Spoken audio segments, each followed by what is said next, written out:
Šis būs stāsts par ticības pieredzi gandrīz 40 gadu garumā, lai apjaustu, ka lielākā dāvana mums visiem ir Kristus mīlestība, kas mājo ar mums un ir ar mums katrā mūsu elpas vilcienā.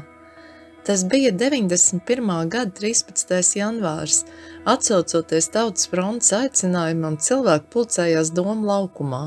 Tika veidotas barikādas, gaisā satraukums, neziņa un sajūta, ka tūlīt varētu notikt kaut kas pavisam ļauns. Savādā kārtā tā laika izjūtas atgādina to, ko šobrīd sajūtam, kad karš šausmas Ukrainā šķiet tik tuvu klātesošas.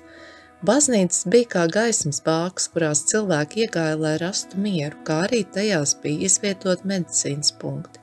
Man nebija ticības pieredzes, bet ieejot Jāņa baznīcā, pēkšņi sajūtu, ka miers ir ar mani, ka ir kaut kāda augstāka vara un pārliecība, kas paliek nesatricināma pat vislielākajos juku laikos. Vakarā aizejot mājās uzrakstīju savu pirmo lūgšanu, lūdzu Dievu pasargāt Latviju no ļaunuma un uzbrukumiem. Barikāžu laiks beidzās, bet mans ticības ceļš tikai uzsākās. Es atgriezos Jāņa baznīcā, izgāju iesvētas kursu un tiku kristīta. Kristībās mana māmiņa man uzdāvināja krustiņu, ļoti vienkārši, bet tomēr tas kļuva par manu vislielāko vērtību. Gāja laiks, es apprecējos, man piedzima meitiņa, Sofija, turklāt vēl vīra dzimšanas dienā. Likās, ka ir īsts laiks priekam, bet tomēr šis prieka mirklis ļoti ātri pārvērtās ciešanās, jo viņas smagi saslima, nonāca intensīvās terapijas nodaļā, kur tad kopā vadījām vairākus mēnešus, līdz viņa izcis. Katra diena bija kā gara lūkšana, cerības un samierināšanās reizē. Mīlestība ir stiprāka par nāvi, manai sirdī tie nav tikai vārdi, tā patiešām ir. Un mans ticības ceļš gāja tālāk, paralēli attīstījās profesionāla un personīgā dzīve, man piedzima vēl 2 meitas, auga arī mana varēšana veidot un stiprināt sadarbības starp cilvēkiem un valstīm. Savā dzīvē nemitīgi izjūtu Dievu vadību, žēlstību un svētību, tomēr mani neatstāja nedrošība un pārliecība, ka žēlstību es varu saņemt tikai tad, ja dienu no dienas nenokurstot daru labos darbus, palīdzu citiem, ļoti bieži sevi aizmirstot. Man pat likās, ka ja tas varētu līdzēt pasauli darīt labāku, es būtu ar mieru kļūt par upuri. Turklāt man līdzi nāca ārkārtīgi vainas sajūta, jo savā sirdī es nebiju pieņēmusi to, kas notika ar Sofiju. Es mēģināju atkal un atkal iet tam stāstam cauri un atkal redzēt, ko es būtu varējusi darīt, un šī vainas izjūta, viņa man bija ļoti, ļoti spēcīga. Tādēļ arī vēl vairāk nāca šī sajūta, ka mana dzīve ir derīga tikai tik tālu, cik es varu pati kalpot tā kā citu dzīvēm. Savas draudzes man arī nebija, bet bija gan daudz ticīgo draugu, gan no luterāņiem, gan katoļiem, gan arī pareizticīgiem. Es meklēju to vietu, kur varētu būt vienot lūkšanās, un es atradu. Ģertrūdas lūkšanu rīti nāca kā grūdienis man saprast, ka ticība ir ne tikai paļaušanās, bet arī prieks, tāds pārpasaulīgs prieks, kas pat tumšu dienu padara gaišā. Lai pietuvotos šai sajūtai, es pieteicos Bolderājas Alfai un piedzīvoju Alfas nedēļas nogali.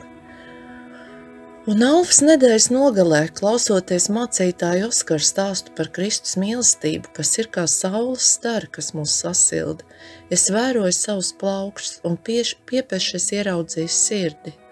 Zīme, ka esmu mīlēta, neatkarīga no tā, cik centīgi, spējīgi vai nespējīgi esmu. Tā bija tāda atklāsme, ka tajā pašā brīdī es būtu varējusi arī mierīgi braukt mājās, jo biju saņēmusi to, pēc kā tik ļoti ilgojos, Kristus mīlestību, lai svētības visiem.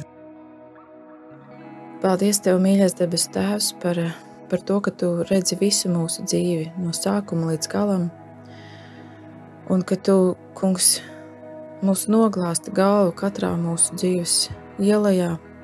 Un paldies, ka Tu kopā ar mums priecājies katrā mūsu dzīves kalnu galā. Paldies Tev, Kungs, ka Tu neatstāji mūs ielējās, bet ka tu esi teicis, ka nāksi ar mums kopā, ka tu iesi ar mums kopā. Un paldies, ka tu mūs neesi atstājis bāreņus, ka tu esi sūtījis savu svēto garu aizstāvi, kas mūs vadīs un mācīs visā patiesībā un visu to, ko tu esi teicis. Paldies Tev, Jēzu, par brīvu Latviju. Paldies Tev, Kungs, ka daļa no šīs atmodas, un jā, droši vien, ka lielākā daļa, ir no Tavas gribas. Paldies Tev, Kungs, ka Tu uzklausīji mūsu tautas lūgšanu. Un arī šajā dienā mēs lūdzam Tev, Kungs, par mūsu Latviju, par šo zemi, ko Tu devi mums un mūsu senčiem.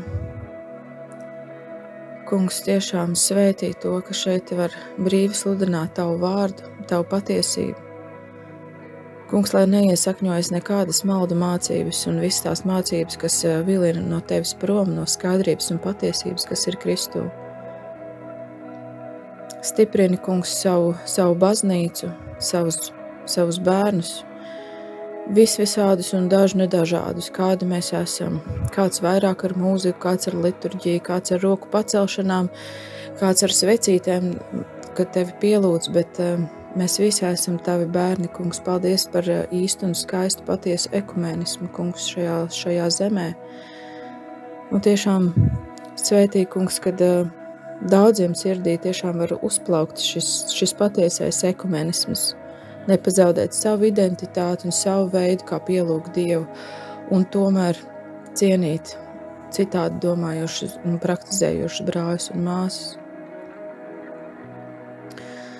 Paldies Tev, Kungs, par to vietu, kur mēs varam pie akas iet un pasmelties, kur nu katrs mūsu klausītājs to dara. Tiešām paldies par mūsu priekšgājējiem, par mācītājiem, priesteriem, sludinātājiem, evaņģēlistiem, visi tie, kas māca mums Tavu vārdu, Kungs, svētī viņus ar savu svēto garu. Un vadi, Kungs, mūs visā patiesībā uz mūžīgo dzīvību, Kungs, uz patiesības atziņu, uz grēku atziņu, uz glābšanu. Paldies Tev, Kungs, ka Tev ir glābšanas un miera domas par mums. Paldies, ka Tu izlaiž savu lielo žēlastību mums katra dzīvē.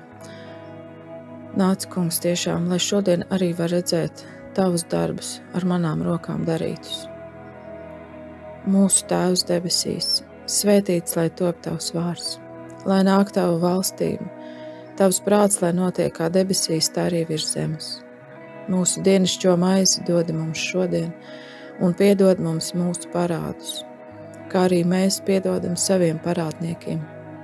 Un neieved mūsu kārdināšanā, bet atpestī mūs no ļaunā, jo Tev pieder valstība, spēks un gods mūžīgi mūžos. Lai mūs svētī un pasargā visvarenais Dievs Tēvs, Dievs Dēls un Svētais Gars. Āmen. Aicinu piedalīties audio liecību projektā Mīlestības ceļš liecībās arī tevi. Ieraksti balss ziņā savu stāstu, kā Dievs sevi ir tev atklājis, ko Viņš ir darījis un kā Jēzus ir tev palīdzējis, uzmundrinot, samīļojot, dziedinot, stiprinot. Esi daļa no dzīvā evaņģēlija pasaulē un ieraksti savu audio liecību telefonā, izmantojot balss ieraksta aplikāciju un nosūti to uz e-pastu liecības@gertrude.lv.